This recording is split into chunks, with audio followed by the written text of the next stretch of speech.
Hello, Snoplings, Snop-Tarts, Knights of Snop-a-Lot, and everyone else. Kat here with an announcement. Yes, we are taking a break from our new episodes for a couple of weeks, but we're doing some live stuff because we just can't get enough of you guys. On Friday, May 12th at 7 p.m. Pacific Standard Time, we are going on Instagram live at She Nerds Out Podcast on Insta.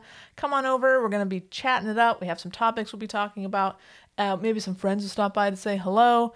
But yeah, come say hello. We'd love to see you out there and enjoy the show.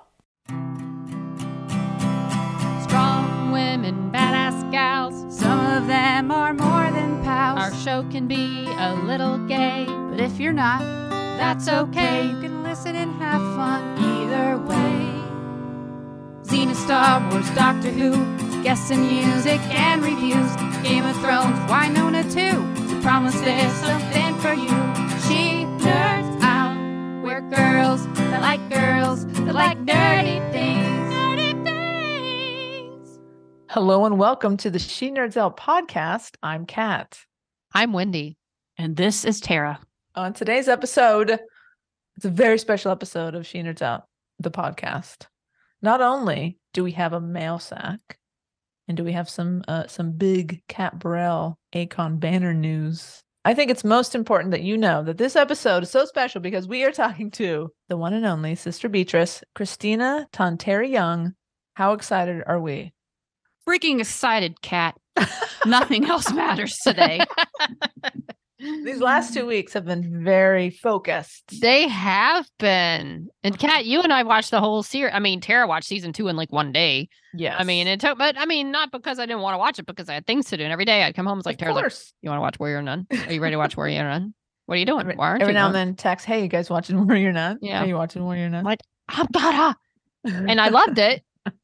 I did. It was really good. And I was watching, I was like, oh, we're going to be talking to Kristina in a few days. So that's pretty cool. It was very cool. When I was getting caught up on this season 2, Leah walked in. She's like, so who are you talking to? Which one of these? I'm like, oh, it's Sister Beatrice right there. Like, that's kind of cool. Yeah. But listen, before we get to Kristina, we have a mail sack. Oh no, before we even get to the mail sack. Come on, Kat. I'm sorry, I'm flustered. Don't dismiss the day. It's flustered me. December 6th, the day this podcast comes out, is a day celebrating an invention that if it did not get invented, I might have starved to death long ago. It's the National Microwave Oven Day. I like to think I just make serious meals and put them in the oven and, do things like that. But no, most of the time I'm ripping open a lean cuisine, throw it in the microwave. Not gonna lie, tired. I feel like my third parent growing up was my microwave. Spent a lot of time with that When thing. did the microwave begin? I don't know. Early Because I feel 80s. like it's in my lifetime, right? Oh yeah. I feel Oh, like yeah. it was the no, like the 1947. Never oh. mind. I Okay, was going to but say like, early 1700s. That doesn't sound right. No. okay. How dare you? So Well, either way, I Wendy, love it. Hmm? I know you like your dinosaur nuggets, and you don't even bother to put them in the oven to make them crispy. You just throw them right in the microwave Why and get would them I- a little Who has gummy, No. and warm. time? But Gummy, delicious. practically liquid. I like to go wait on my dinosaur nugget diet in the day. How do you feel about a mean- pizza roll? No, you Oh, got Tara will not allow it to go in the no. microwave. You can't put those in the mic. Oh, You it's got to good. put those in the They're oven. Like, they kind of burst open and get a little cheese around the outside of You it. can't have a floppy pizza roll. You got to put those in the oven. You want to make a bet? No. Yeah, Tara, I've usually eat pizza rolls with Tara, and she lays down the law with that one. You have to Mm-mm. wait so long. Yeah. 11 minutes, Kat. It's well worth the wait. Oh boy. All right. I'm skipping the 7th because I want to go to the 8th because I feel like it's a day. It's a fun day. First of all, National Crossword Solvers Day. I like a good crossword puzzle.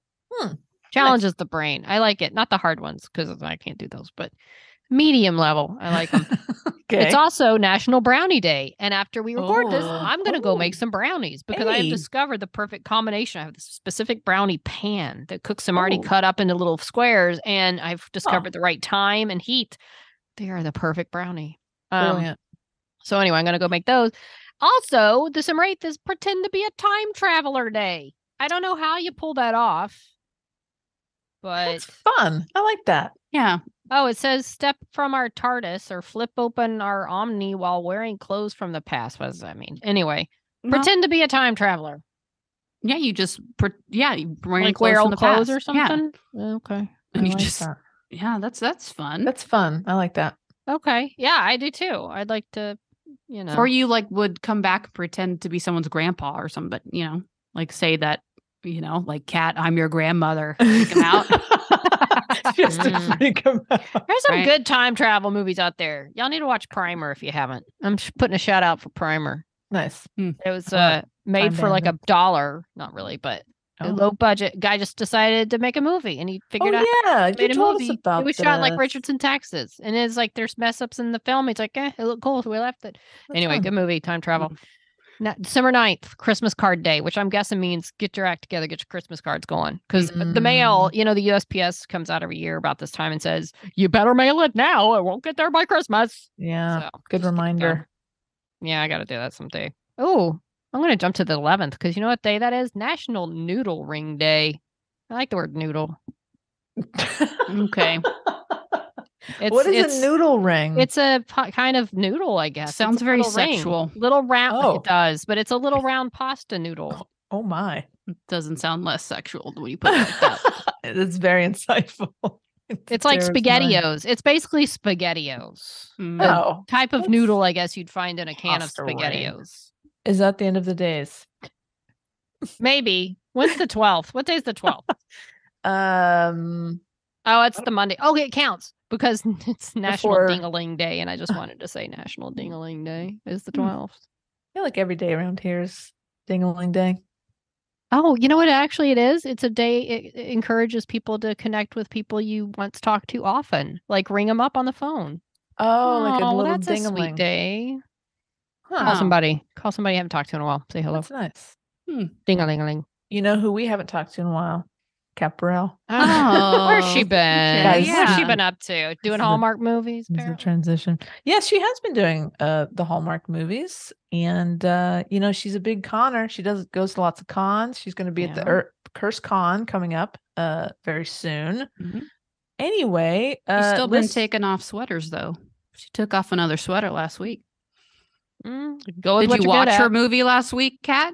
I did not. I haven't yet, you better get on that. Okay, you guys both are terrible. I was doing something until 2 Christmases. I live tweeted with Caparel. Okay, well, then you're not in on the joke because once again, Caparel helped a person that needed help out of their sweater. I see. She's pro. Like another beer mishap or anything? Probably why. Maybe that's why people they are getting her. stuck. Yeah, they're like, hey, we've got this scene and we know she's good at it. But then she did accidentally spill a Yule log onto a female, and she did not help her out of her dress. So I was a little disappointed in that. But you can only get so much. Fair enough. Well, maybe in the next movie she will. Never mind.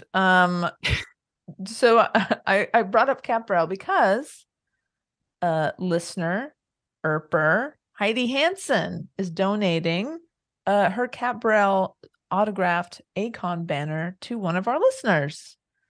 So Heidi Hansen, she's okay with me saying her name. Of course, Heidi from Twitter. She's at Heidi Hansen, which makes sense. She's a log roller, guys. Do you know that? What? Heidi is a big log roller. That is really fucking cool. Huh. It's so cool. She's going to come on maybe next week to just tell us a little about the banner and how she won it. Just to say hello. Heidi is so funny. I love spending time with her. I got to hang out with her a couple times last year because of the cons, or this year, I should say. And also tell us about rolling on logs. Oh, for sure. Okay. She is sort of an expert. She's donating the banner that she won at Akon. So excited to talk to her. And so I think what we should do is similar to what we did with the Xena convention ticket. We'll put out a post. And it'll be, hey guys, this is the post to enter to win. And essentially just tell us what your favorite, maybe it's because it's Kat, it's a Caparel themed memory, or Nicole, your favorite scene with Nicole, your favorite con that you met Kat at, whatever you want to do, something Kat, Nicole related. And we will draw a winner and you will get to take home this beautiful banner. Only though, unfortunately, because it can only be in the contiguous, how do you say that? Contiguous United States. I don't know. It doesn't matter. You get the point. In the United States, not sorry, Alaska, you're out of luck, Hawaii. You know, only win because it's expensive to ship and it's a whole thing. So, anyway, look out for that tweet and the post on Instagram, and you can win a Cat Burrell signed banner. Thank you, Heidi. You're awesome.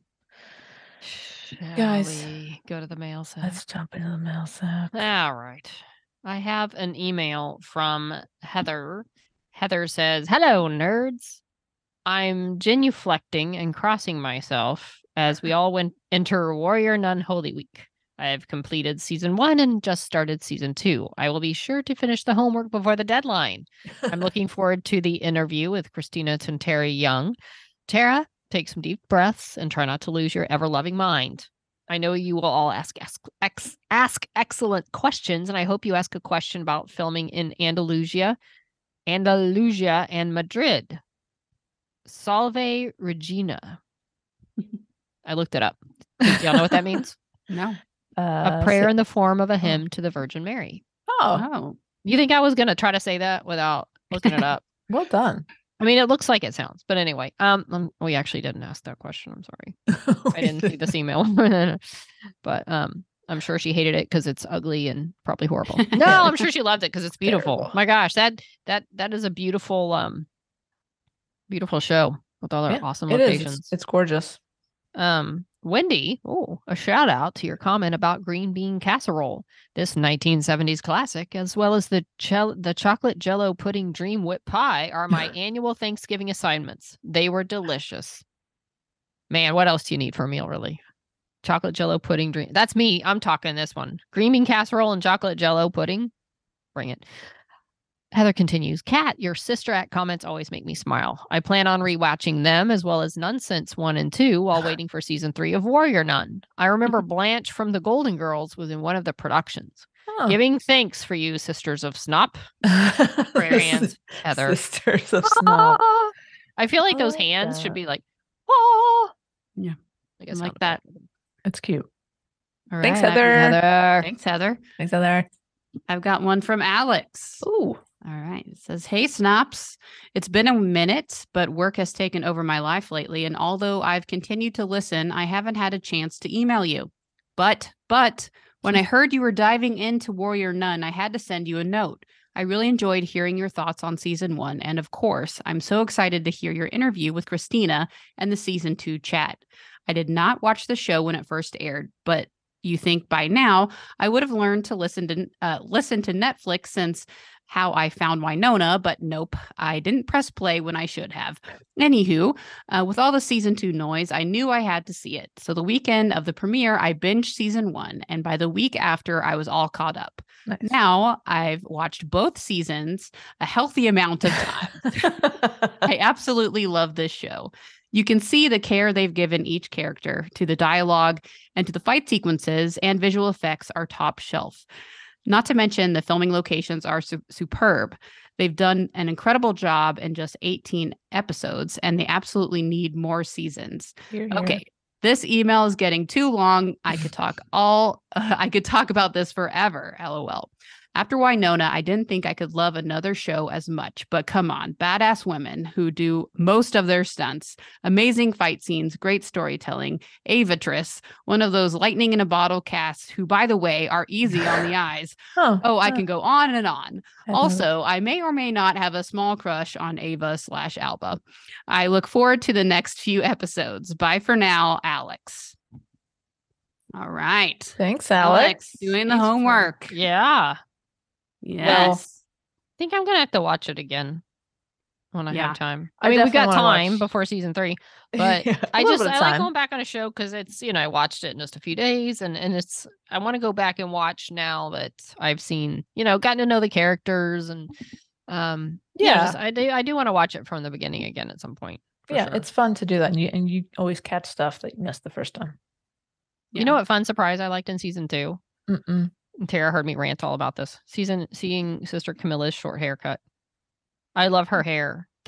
She was fun and cute, and I was like, oh, I just kind of had a picture of what she looked like without the habit. And I was like, I love her short little curly-ish hair. It's really cute. She has a little cute Audrey Hepburnish kind of cuteness. Yeah, she does. No, it was little Camilla. Totally. It was more like Oh, Camilla's kind of hot. Like, wait a minute. I didn't know that, you know, because you just see her with a habit like all the way till somewhere in season 2. And you're like, wait a minute. I like her look. She's cute. Mm-hmm. She's cute. Yeah. Well, even I, like, when I went back and haven't seen season 1 in a little while, even I noticed things that I didn't remember from the first season that made me fully appreciate season 2, even though I just immediately watched season 2 and then went back to watch season 1 and then watch season 2 again. And I appreciated season 2 even more. So, you know, I encourage you to just keep watching on a loop, people. Just watch it, put it on in the background. And do the little 2 thumbs up. Don't they have a little thing like, I don't like it, I like it, I really like it. Yeah. Go on IMDb, give it all the thumbs up. Go on, Rotten Tomatoes. Do all the things. Spread the good word. Yeah. Do the Lord's work for Warrior Nun. It is such an interesting thing. I feel like the characters on this show, they go in such interesting places. Yeah. You know? They really do. I mean, Vincent, freaking Lilith. What the Lilith is literal like, hell is going on with crazy. Lilith? I mean, she fascinating. I'm trying to think who I would even compare it. I mean, trust me, if you haven't seen it, Lilith, I mean, where she starts to where she ends up. It's fascinating. Like, what is happening? It just keeps going. Yeah. Interesting arc. Yeah. So, well, listen, not only did Alex send us an email, guys, she sent us a box. We got a box. Ooh. I love boxes. So do my cats. What's in it? I'll send the box over. No, I have plenty. There's so much stuff in here, and there's not icy chips. There's no real there's a letter. Let's do that first. Hey Synops, yep, I have sent snail mail. I can't remember the last time I wrote a letter, but this box deserves a companion note. I heard your P.O. box was feeling a bit lonely, so I thought, why not send some treats as a token of appreciation? You will find a few options along with some of my favorites. I don't think I can tell the difference, but according to American friends, our chocolate is better than yours. You be the judge. I think you're probably right, Alex. I also wanted to send a Canadian souvenir, but I figured you wouldn't be able to wear a toque in California. Alex, we wear toques. What's a toque? 70. Like a beanie hat. Oh, okay. Like for the cold. I'd also figured. I also wanted to send a Canadian souvenir, but toque, got it. Socks, on the other hand, would be good for chilly nights. Now the Harry Potter things are little extras I have from my trip to the studio tour in London, and I thought you would appreciate them as much as I do. The Butterbeer cup is for Tara, as I believe she's the biggest Harry Potter fan of the 3. You are correct. Last but not least, the KD craft dinner is for Leah. Thank you, Alex. Leah, who I'm married to. Oh boy, my wife. Boy, here we go again. Is from Canada. Rub it in. And loves a good craft dinner. If I remember correctly, Kat once told me she missed our version. It is true. So here you go.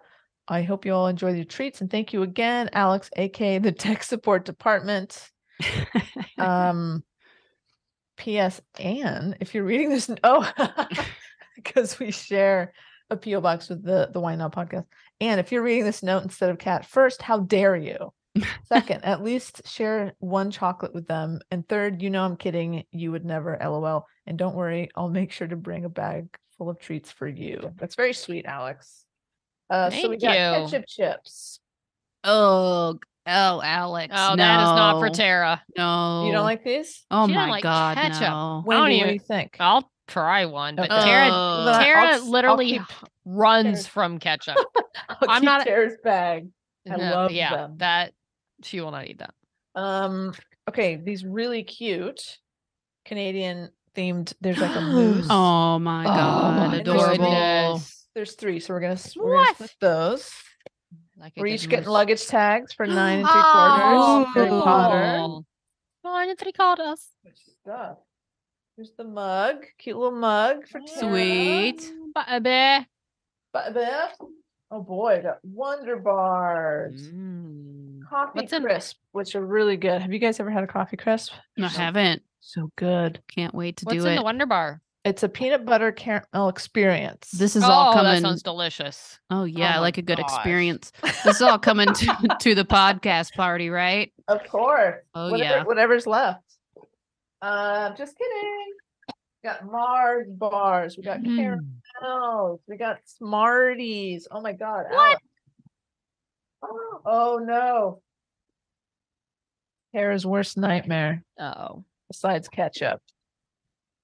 The dreaded Kit Kat bar. Oh no. I love Kit Kats. We'll split Okay. Kara and Wendy. We'll take my her God, ketchup these- and her Kit. That's so nice. Little Smarties. Thank you so much. What?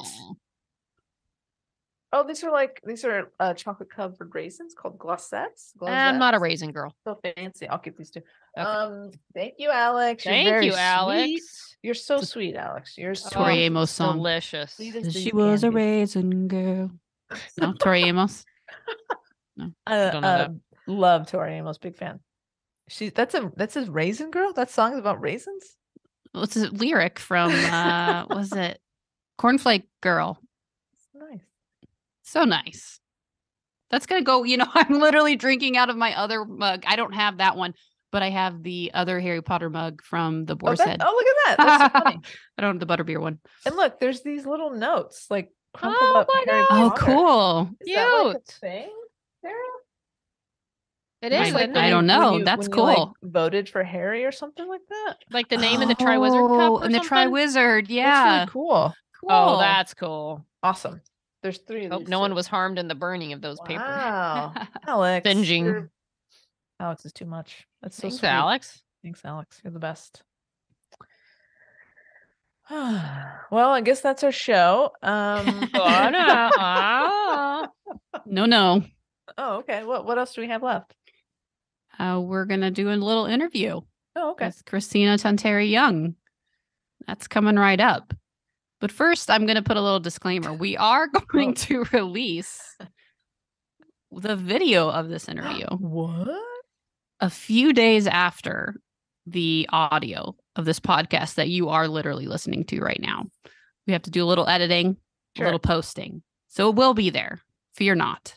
But please enjoy this interview with Kristina. I think we're all ready for our very special guest. Today we are joined by the ass-kicking, throat-punching, Ava-loving Sister Beatrice on Netflix's Warrior Nun. It is not my job. It is my pleasure to introduce Kristina Tonteri-Young. Welcome, Kristina. Thank you. Pleasure to be here. We are very excited. Can you please tell us what you have been up to, for the past few weeks since Warrior Nun's been coming out, besides promoting and streaming Warrior Nun? Yeah. That obviously. And I took a road trip. So I started off in New York and I ended up in California. So drove across country and broke down multiple times and panicked multiple times. So I've been trying to manage my stress. That's what I've been doing. I've been trying to function. How long does that take? You can do it in like 4 days, but we took it easy because we have like an older car. So I was trying to not, break down more than we did. So it took us 10 days. Nice. Wow. What kind of car was breaking down all the time? We have a Dodge Sprinter. Nice. Wow. Classic. Yeah. Yeah. But yeah, she's not doing so good.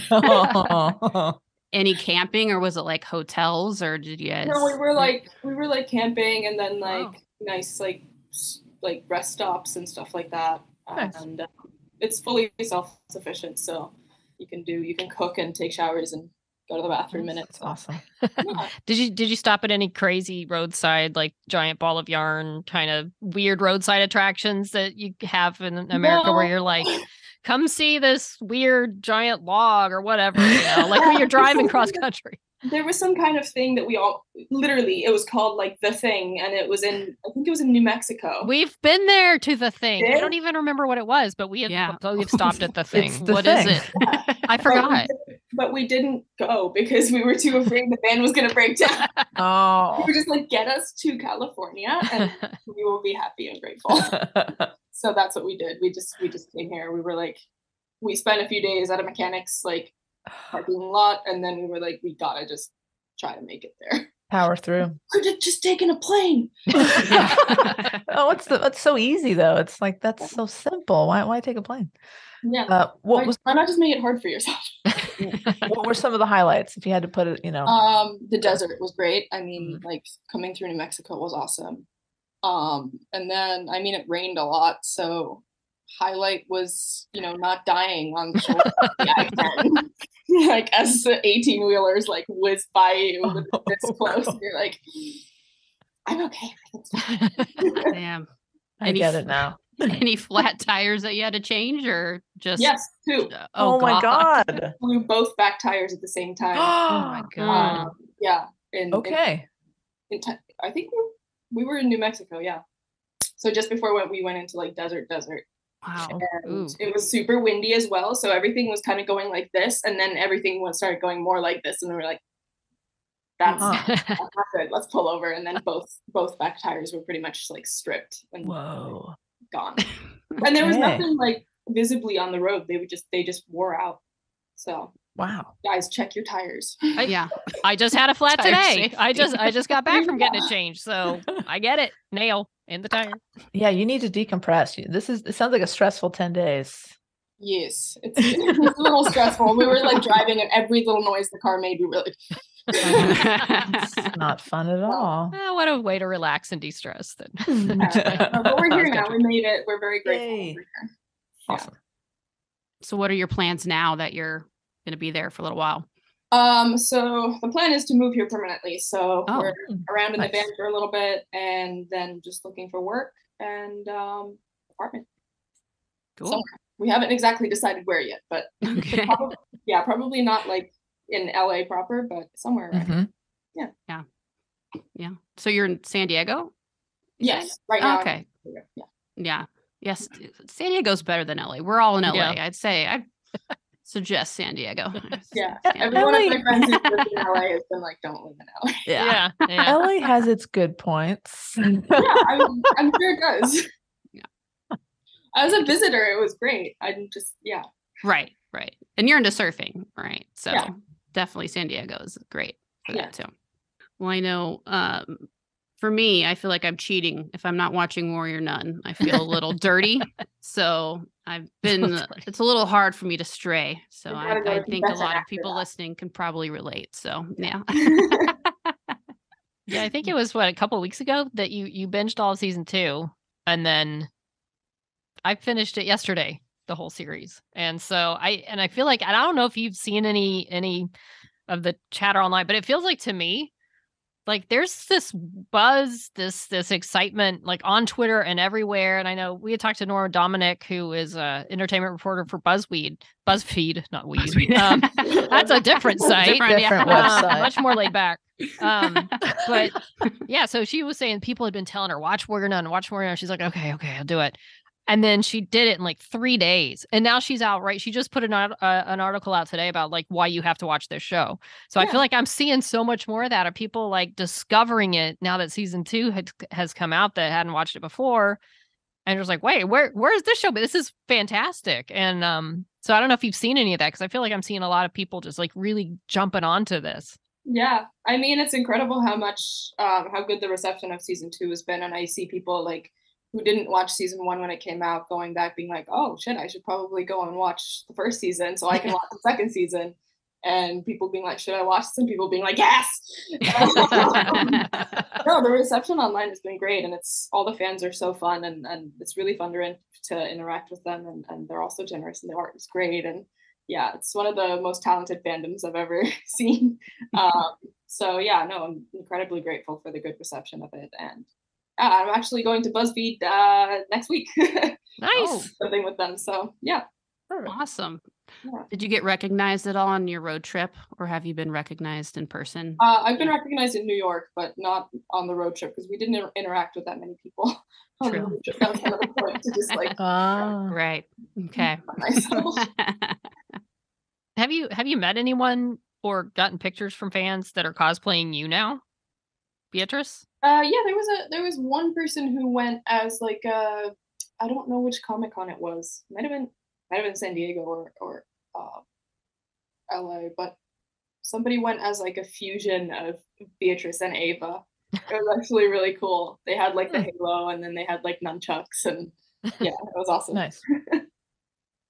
I mean, that must be a trip, right? To someone who has cosplayed before to now be on a show where you are being the subject of being I mean, that's pretty cool. Yeah, that's definitely a bit of a full circle moment here. I feel like we're gonna see a lot of it in the future. I feel like now after season 2, I bet we see a lot of groups of like nuns and warrior nuns and like walking around comic conventions and with weapons and I can't wait to see the costumes that come out of this. Yeah, me too. And I can just go as a nun as well, and then everybody be like, "You really look like her," and I'm like, "Yeah." That is the best Beatrice I have seen at this con. I think that'd be fun to do. Just walk around and see if anybody would like. They're like, "Oh my god, you totally picked the right character to do." Like I did, didn't I? Really embody that character. Yeah. So I was looking at your Instagram, and so here's a question, personal to me. Do you have a cat? Because I saw the cutest kid. Is that your kitty? Yes, that's my kitty. She was just walking around on a table. That's was she? Reaching around. I was like, cool. Well, luckily, my cat that does that is asleep, or he would be doing the same thing. But she was precious, and I saw this like, oh, is she a cat person? Because that's yeah. Oh, here we go. Cat cameo. Uh-oh. What's happening? Nope. Yeah. Look at that. Oh my gosh. The cat came on the road trip. Look at that. Was the cat on the road? Oh, there goes one now in my place. How was that? Yeah, she was fine. I mean, we got her used to the van, and then at first she kind of liked to hang out in the back because there's like a bed in the back, and then you have to go up like a step.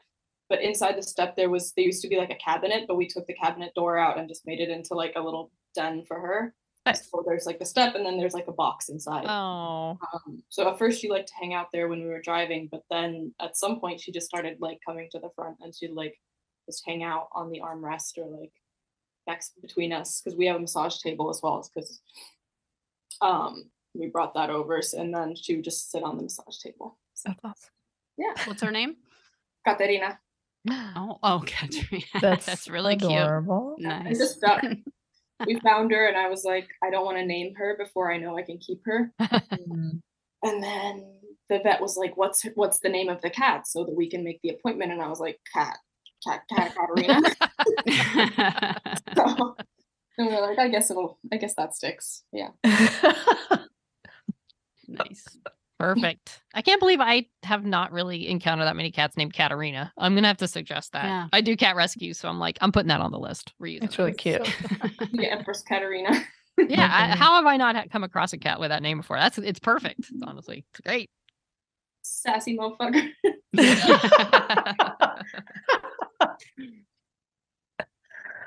All right, Kristina, it's time.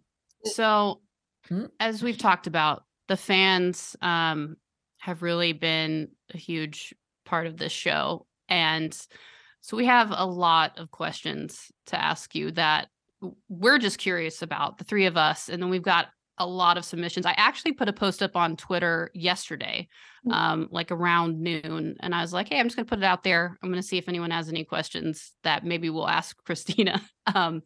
And I said, okay, they got to ask by like noon tomorrow.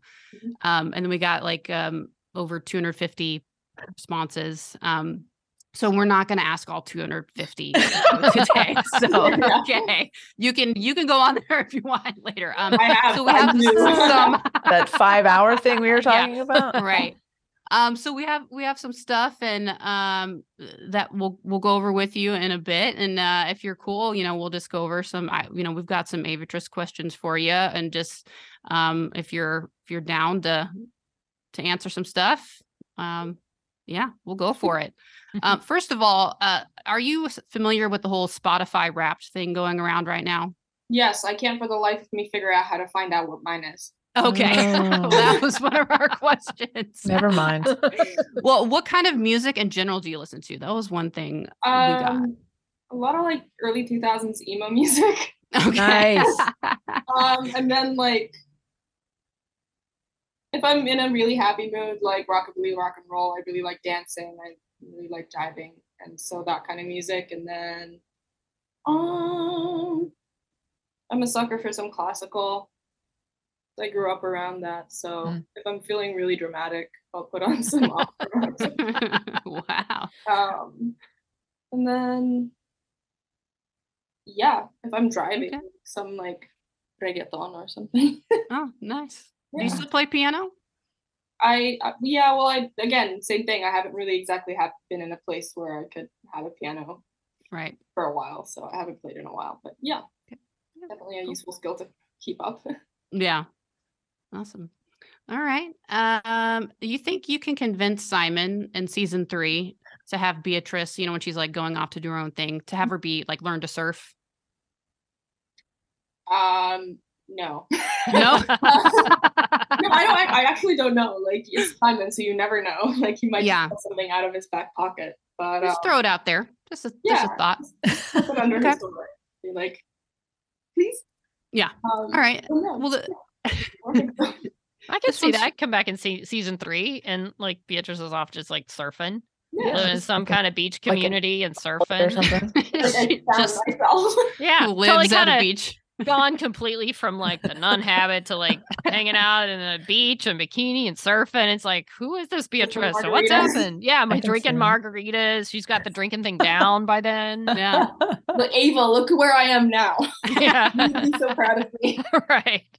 And I was like, I'm supposed to convince you to come back, but actually this looks really fun. So I'm just gonna stay here with you. Exactly. All right. These ones are a little bit of a thinker, so you might need to come back to these. What would a perfect date for Beatrice and Ava look like?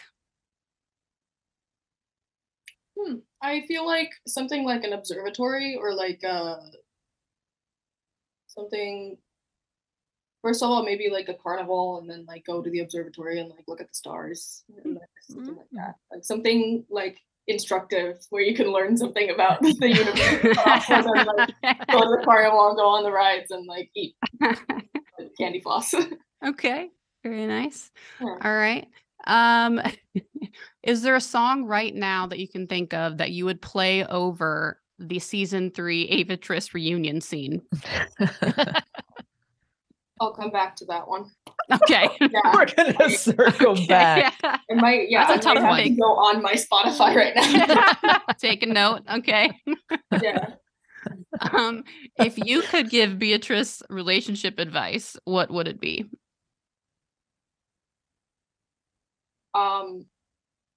Chill the fuck out. It's good, okay. Okay. Everything is okay. All right. Chill out. Take a deep breath, girl.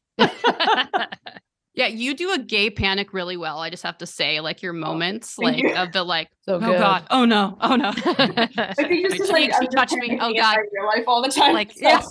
it's Like I felt that. I was like, oh God, yeah, I've been there. Oh my God, yeah, it was so good. Yeah. I felt seen in those moments. So thank you for sharing that very much. All right. Okay. Who do you think was a better wingman, Camilla or the girl in the bar?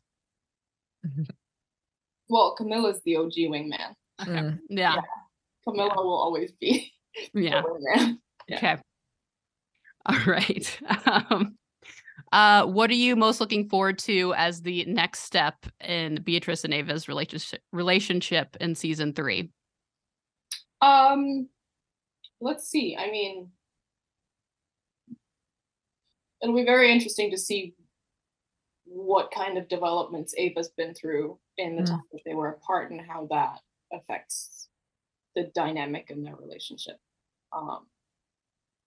Yeah, I think that's it. Yeah. Okay. Yeah, that'll be because I don't know what that will be yet, so I can't really speak to that. But and what's Beatrice gone through? I mean, my gosh, they're both gonna probably change a lot, and time jumps, and She's been surfing and Fun drinking explore, and right. like, yeah. The other side is a effed up place. I don't know. Who knows? Yeah, it doesn't look like there's much to do there, but I'm sure there is. I mean, I bet obviously. she's been over there twiddling her thumbs. Yeah, it's always Yeah. seeing like weird creatures and that, Yeah, well, we saw what kind of development Michael went through, so I assume that Ava will go through something, if not similar, then of the same in the same realm. Yeah. I don't know. Michael's kind of a wet blanket, so I hope she comes. Oh, come on. I mean, I'm sorry. Michael, I mean, he tried to die for the cause. I know. A wet blanket. Just a little Michael. Sarah. I mean, he was being helpful. I know. Best he Tried. could. Tried very hard. He really got the short end of the stick there at the end. Spoilers. Hey, you should have all watched it all already. Yeah. Oh, Michael. I'm sure she won't be a wet blanket. She'll be fine. Yeah. No. She'll be fine. She's got the halo, so she's good. Yeah. All right. And I know you talked a little bit about some of the direction or maybe the lack of direction you were given when you guys were doing the dancing scenes or some of the scenes where you were, the long looks in each other's eyes or the some of the what do they call it? The your love language of the touching and the that sort of thing. Right. But do you guys get to look at some of the shots afterwards and be like, oh yeah, okay, that was the one. That's the one. Or get to see it afterward, and just say, okay, we need more of that. Or do they just tell you whether it's enough? They usually just tell us when it's enough. Okay. Because it's also a different thing if like there's a time issue. Well, not issue, but there's a time restraint of how many times actors can, like run between the screens and the set. Right. And so we basically just trusted the director, whoever it might be at the time, and Simon to know when they got what they needed. I mean, obviously it's always nice to see in like right after see the playback, but right. Sometimes it's just not how people work, so you have to adapt. Are you pretty comfortable watching your own stuff back, or do you nitpick or I know some actors don't even want to look at it. They're like, I don't even want to see myself. But I feel a general sense of unease and like tension when I watch myself. I don't like shy away from it, but it's been brought to my attention that I'll start watching like an episode and then halfway through the episode I'm curled up like to like slowly get away from the screen. Oh no. But it's not like a conscious like, oh god, I really hate watching myself. It's just like I'm like, oh, it's fine, and then it's just like like, yeah. During the fight scenes, are you like, I look awesome? Because I mean, I know there's stunt doubles involved, there's editing, but when you're watching yourself and the character doing the fight scene, you're like, that looks cool. That looks, compared to what it feels like on set, which I know that I think you guys do like a lot of kind of continuous takes where you're doing a lot of, you know, long fights, but then when you see it all back with the effects and all the things that they add to it, I mean, that's got to be pretty cool to see the final version of. Yeah, for sure. I mean, the fight scenes are one thing that I don't try to cringe away from. No, it's just, I mean, the teamwork between the stunt team and everything, it just makes everything pop and makes everything work. And yeah, the fight scenes are one of the best things about the show. For sure. Yeah, it has a different feel to them than I think other shows. Just I think people pointed out, it's just like this sort of lyrical sort of, I don't even know what the word is, like, not like dance, but it just feels very fluid, very natural, like almost even minimal, like the quick sort of, very efficient fighting, and it's not just brutal. I mean, it's cool. I like it. It looks amazing. There's definitely a musicality to it. Yeah, there's the word. When a fight scene, there's like a certain rhythm in it, and sometimes that rhythm really works, and sometimes it doesn't work. But like if you watch like some like 1950s movies with like sword fights in them, you can hear the rhythms and that's like also in the theater, like when you do stage fighting in the theater, it works a lot on rhythm, because there's also lines that need to be said and everything has to kind of work.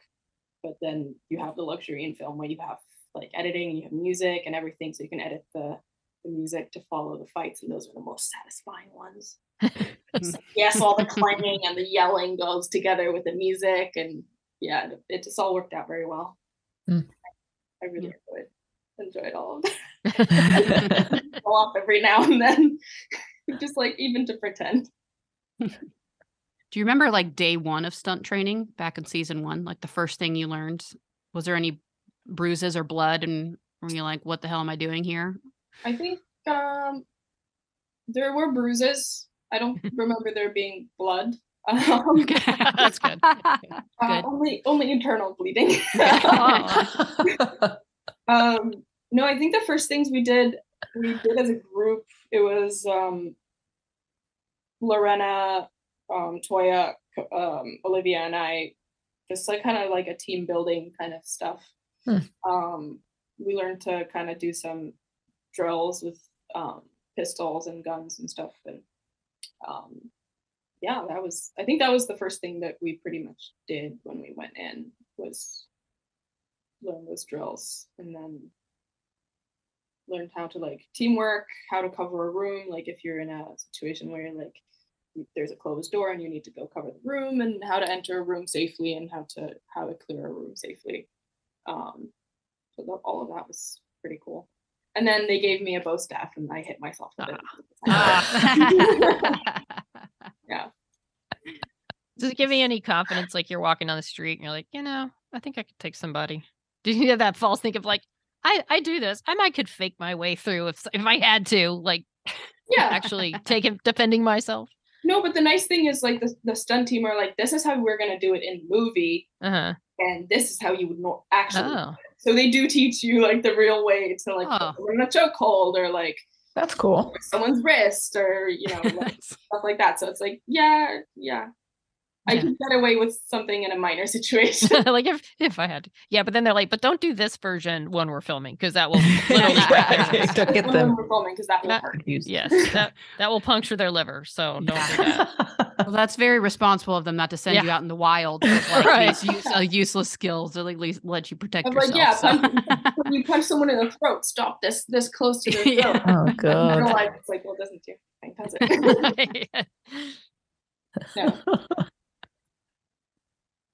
All right. Okay, so now we're going to get to the fan questions. Those are just our questions. All right. We're fans too. So, all right.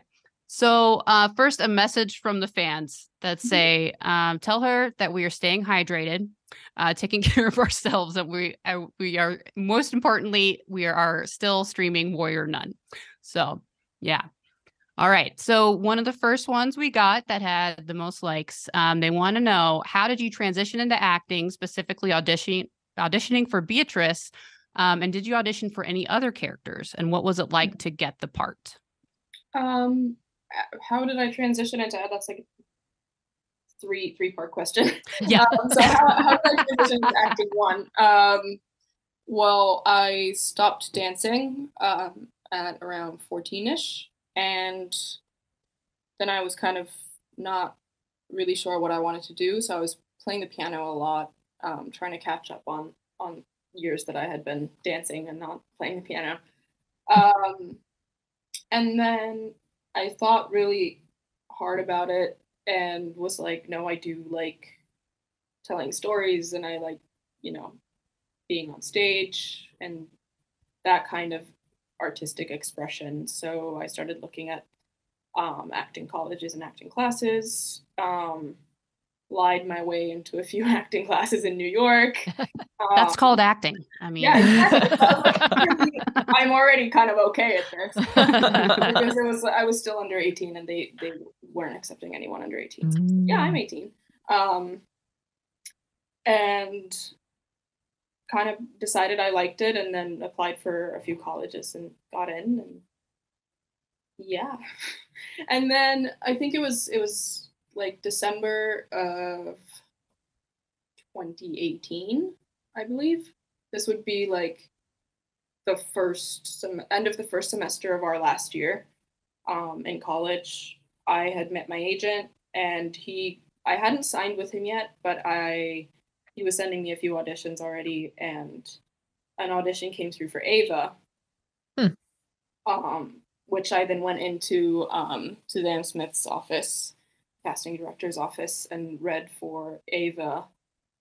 And I kind of already knew that wasn't gonna be the one for me. Like I knew I wasn't that type of person that they were looking for.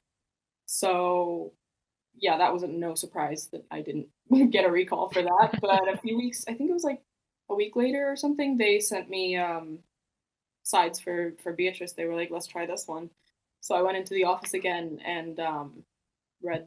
There was 2 scenes, I believe. It was the lunch table scene and the scene with Doretti.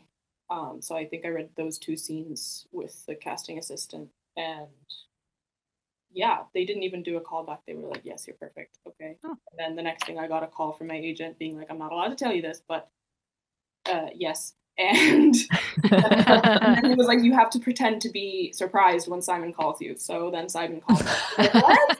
I did the worst acting of my entire existence. But yeah, and then I left pretty much soon after that. That was like January, end of January.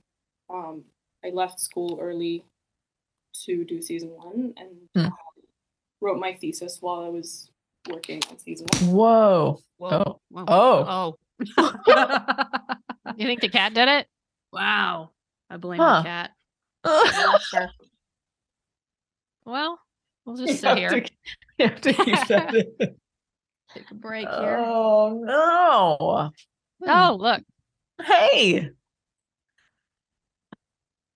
That's a first. Was that Catarina? Catarina. Catarina. Yeah. She just like stuck on my computer.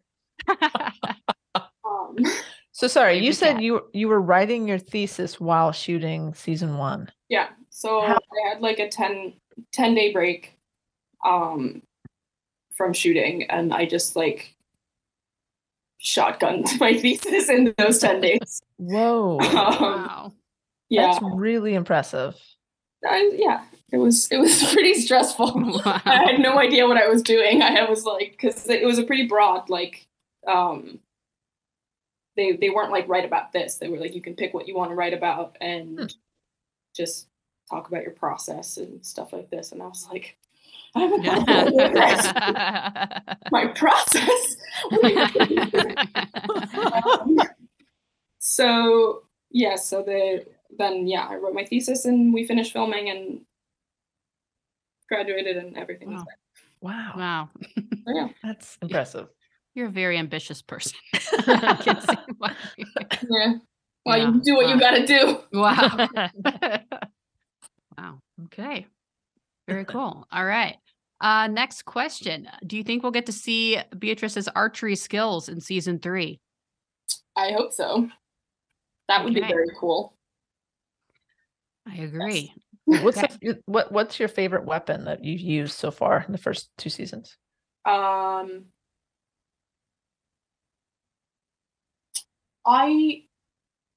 really trying to think. I like the bow staff, I think, the most. The retractable one. That's so cool. Yeah, the retractable one. Pretty fun. I just like to be far away from people when I hit them. I don't want to be like I don't want to be like, at arm's length. Yeah. Don't want the blood splatter to get you. Yeah, that makes sense. Imagine the laundry bills. Yeah. But no, the knives are a bit too unpredictable for me personally. Right. But yeah, probably the staff. Nice. Yeah. Okay. So these questions are all over the place. All right, here we go. Moving on. Who fell first and who fell the hardest? I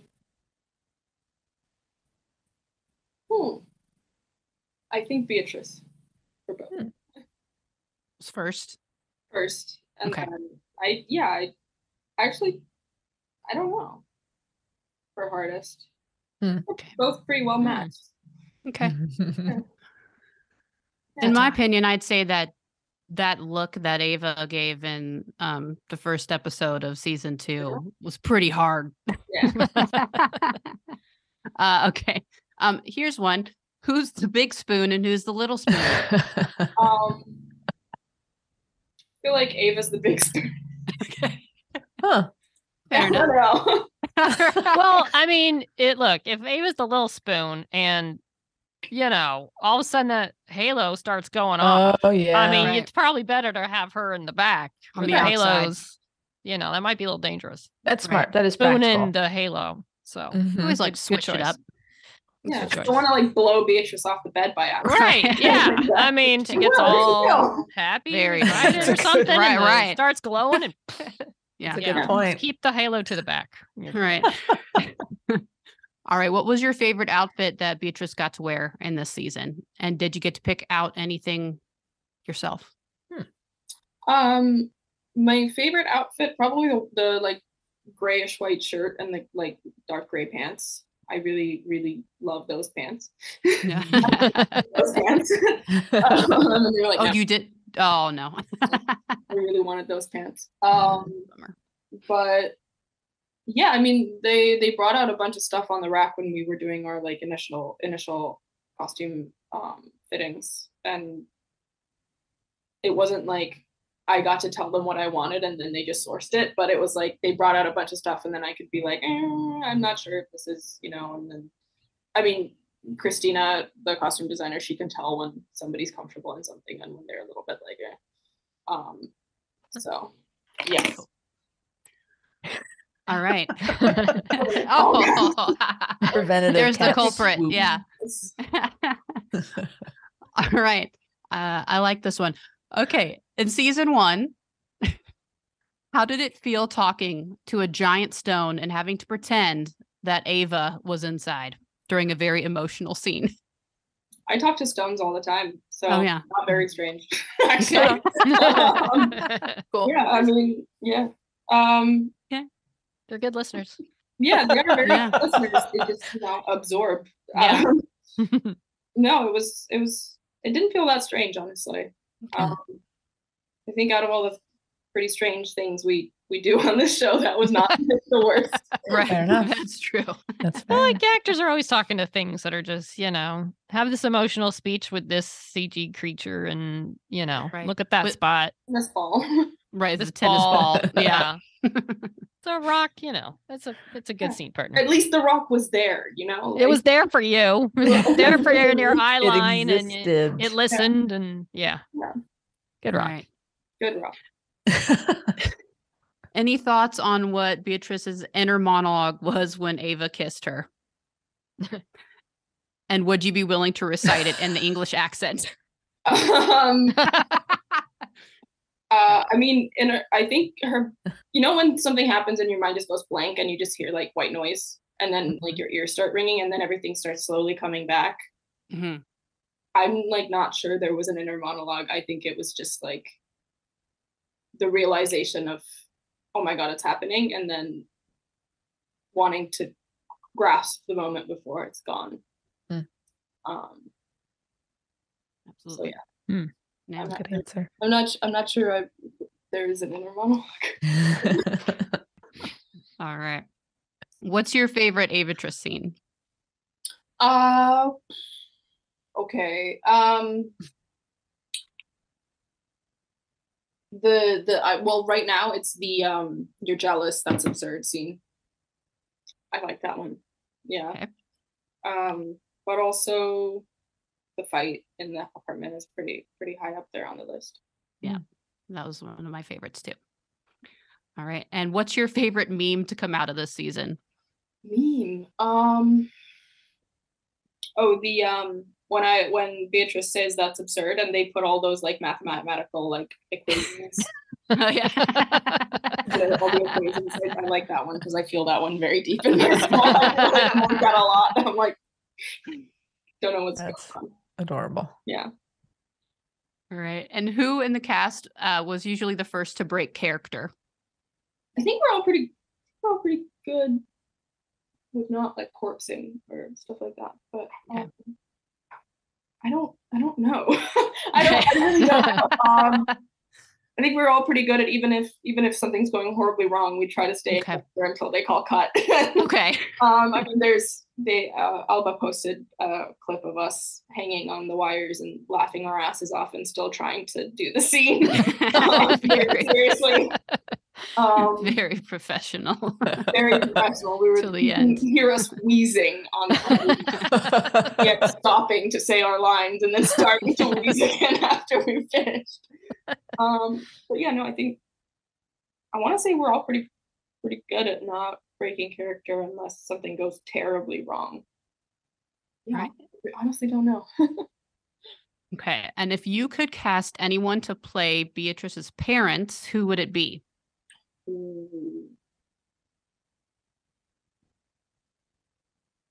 I would cast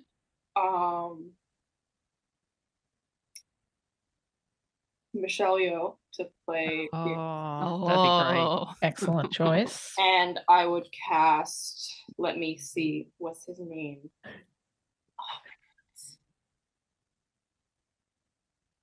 Come back to me on the dad. Okay. Circle back. I can't remember this actor's name for the life of me. Okay. Yeah. Where do you think the first place B is going in the post-credit scene?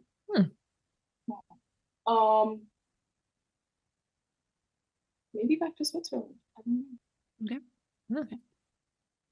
So you didn't know, like, when you're leaving, you're just leaving. Like, they didn't tell you, like, hey, here's maybe where you're going, or wow. So they'll figure it out later. Just leaving. Yeah.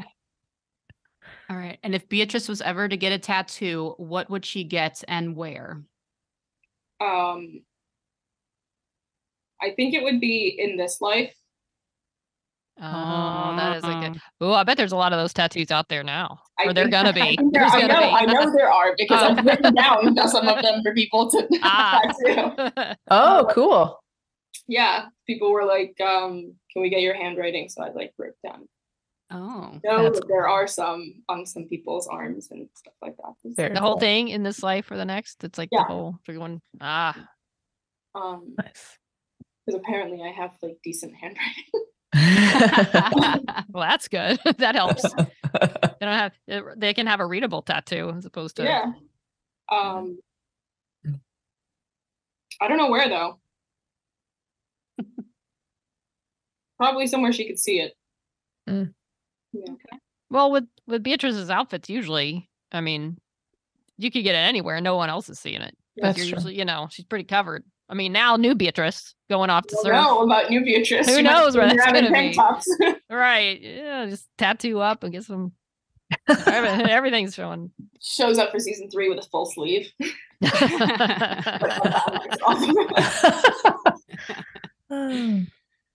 All right. Let's see. If you could do a body swap episode, who would you swap with and why? Good question. As in another character. Yes. Lilith. Oh my gosh. Her journey's pretty cool. Oh yeah. She has the most whacked journey.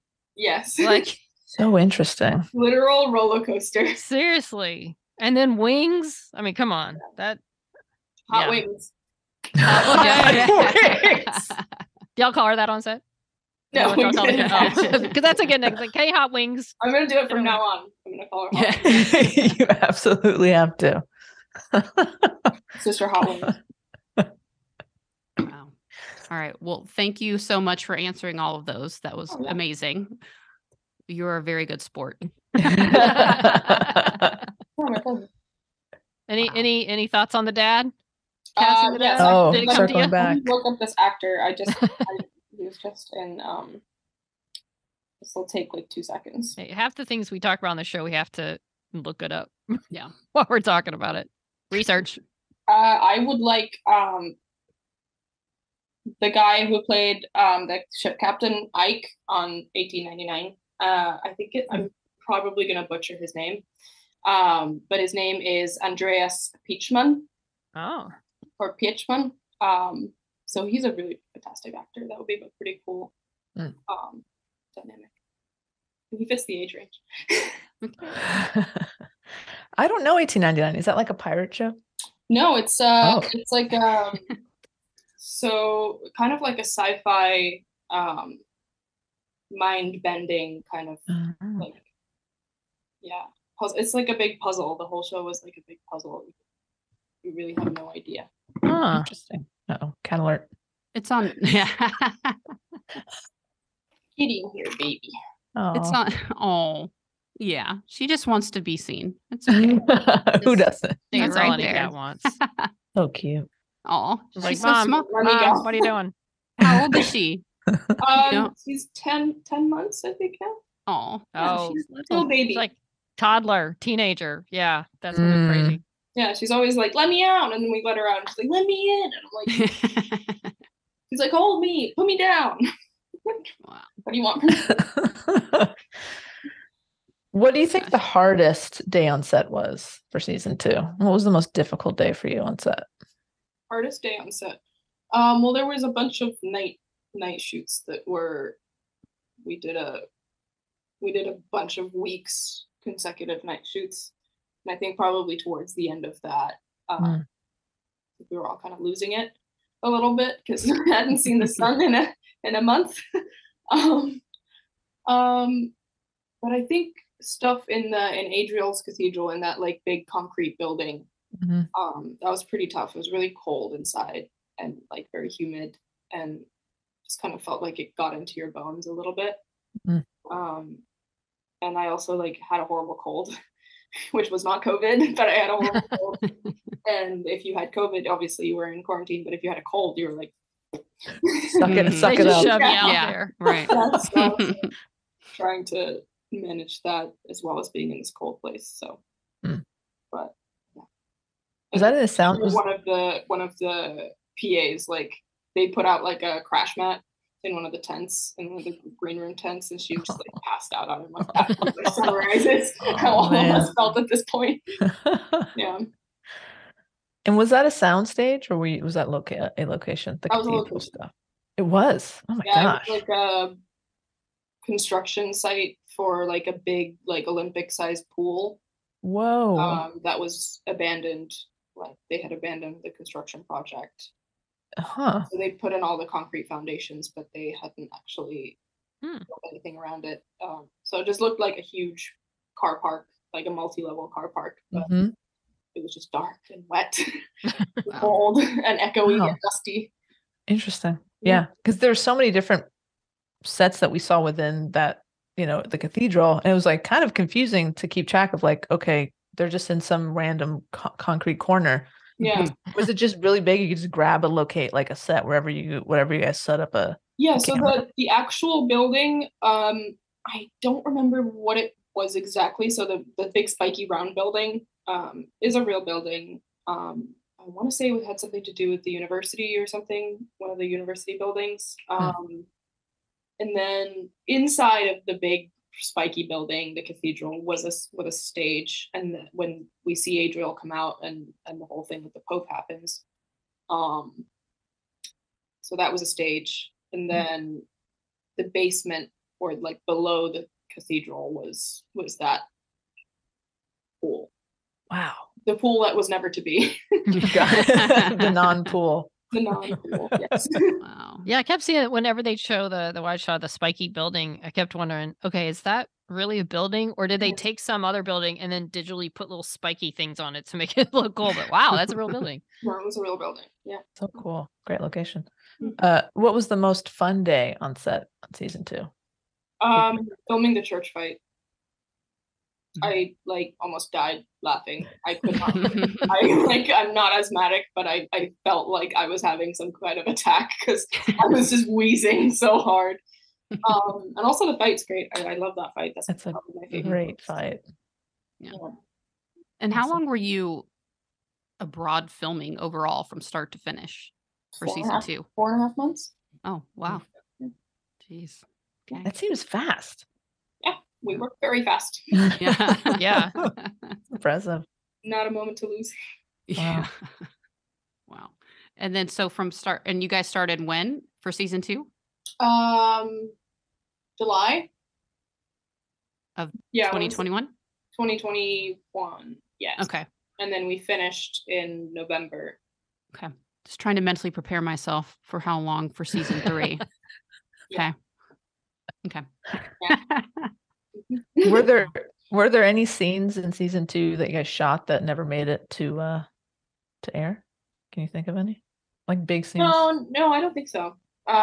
There was the only scene that I noticed was gone was the one where we were hanging on the wires and there was like a conversation that was supposed to happen, but because it was like not possible to do it, it wasn't working. And so we ended up having to reshoot the flying in the studio on the last day.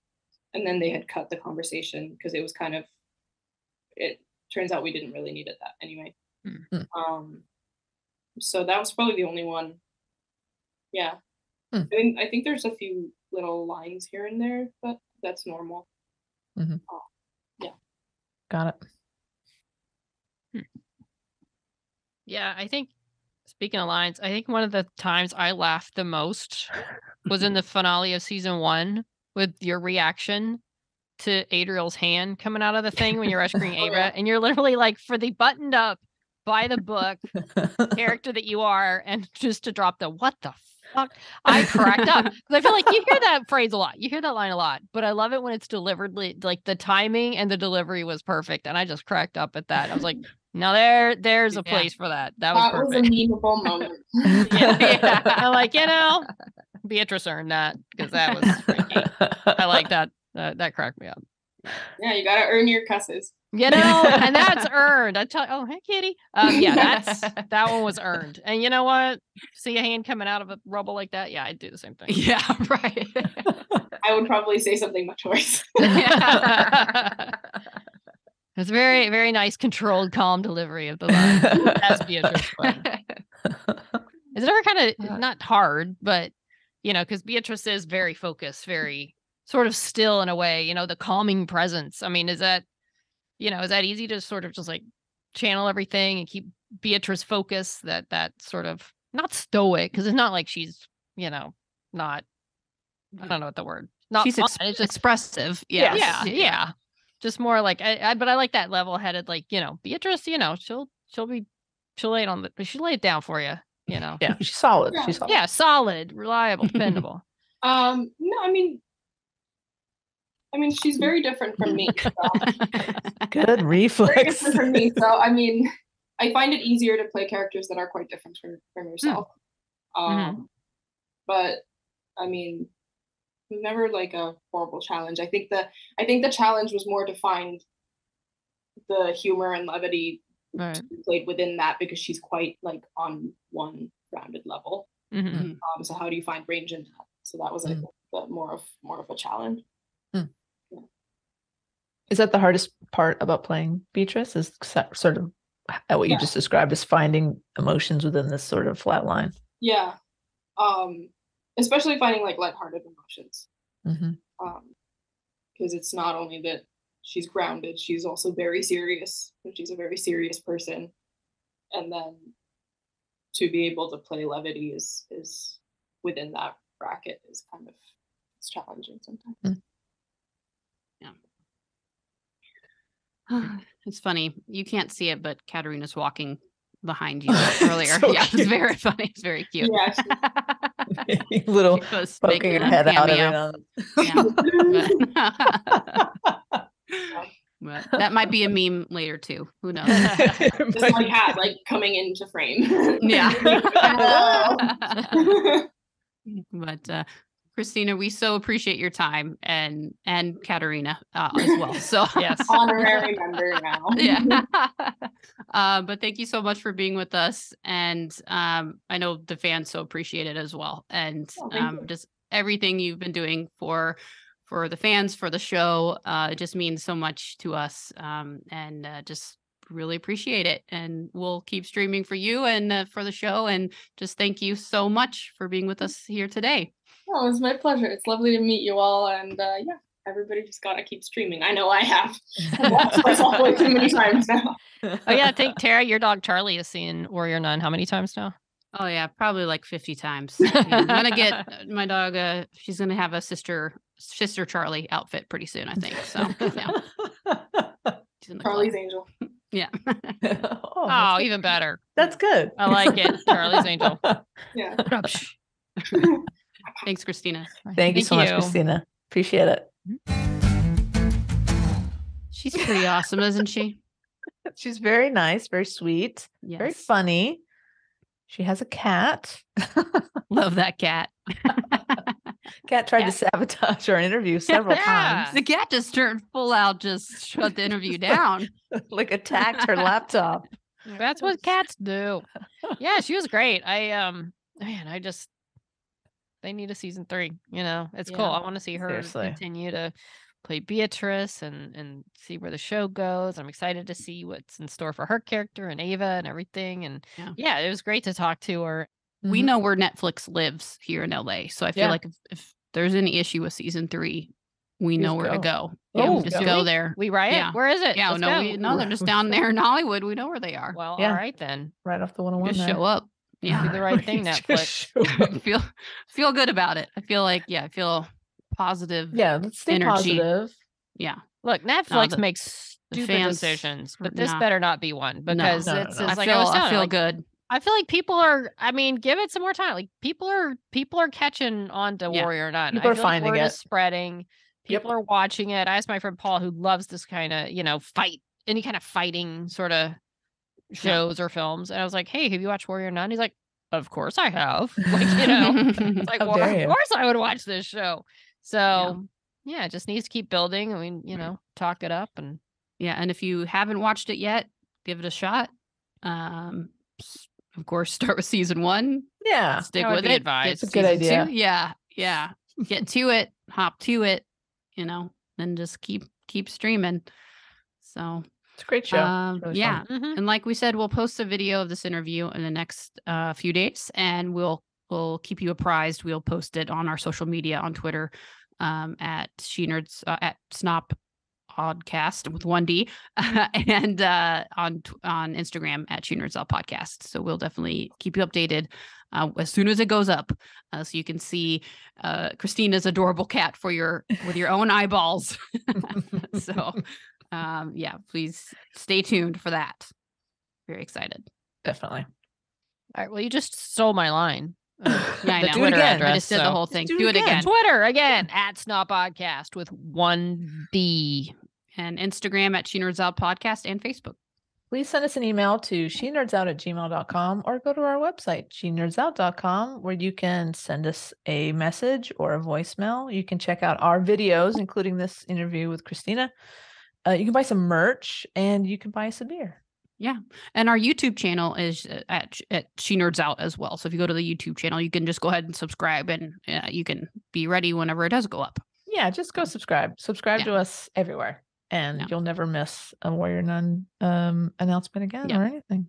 Yeah. And thank you to the fans that helped make this interview happen. Really appreciate you. Hope we got some of your questions answered. And just thank you so much. Really appreciate it. Are there shirts? I feel like I haven't looked at Etsy. Of course, I know there's shirts. No, but I mean, sure are on Etsy, But like Redbubble, Redbubble, where like the halo, it's like maybe just something on the front, but on the back is the halo. That's cool. There should be. Yeah. Maybe. I bet there are. There has to be. Can we make our SheNerds Out logo with the halo in there? We could. Good. Okay. Good. I mean, maybe not. Wendy like a variant. A variant.